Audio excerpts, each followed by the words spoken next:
Served notice she was not okay. Axed coach claims Emma Raducanu's mental state played major role in his swift exit. Raducanu will now look for the 8th coach of her professional career.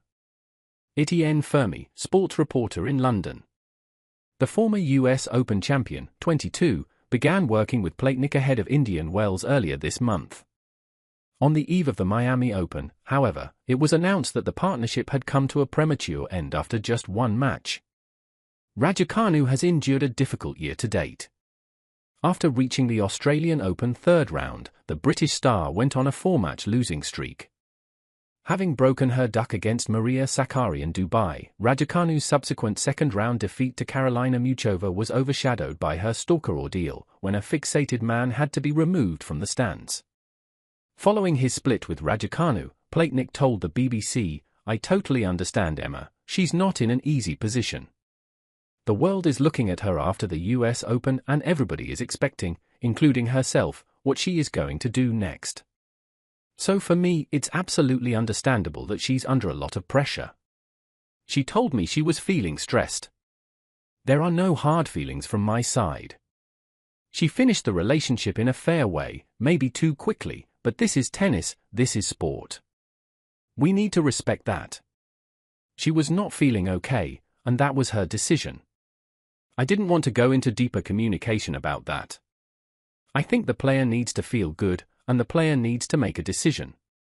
Sometimes you make a good decision, and sometimes bad."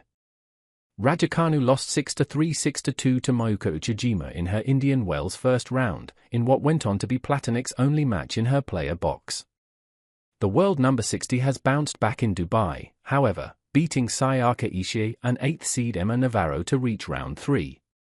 Platnik, 49, had anticipated being in Raducanu's camp until Roland Garros, and believes that the work they put in together is already starting to show.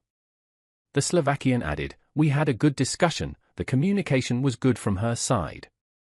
I was very happy because I really must say that I never had a player improving that fast, in 8-9 days. She was getting a lot of things very fast. And I think it also showed in the first round. She was playing very correct, technically and tactically, exactly what we were practicing, so I'm happy and I hope that she could take something out of my help." Raducanu, whose previous coach Nick Cavaday stepped away for health reasons earlier this year, will now look for the 8th coach of her career. In the meantime, the British number 2 will take on American McCartney Kessler in round 3 of the Miami Open later today. Following her round 2 win over Navarro, the first triumph over a top 10 player of her year, Raducanu said, "In the third set I used a lot of emotion. I've gone through a lot and I just told myself, you've gone through too much to kind of just like, leave it to her, you know. So I was just fighting every single point like my life depended on it, and that was pretty powerful."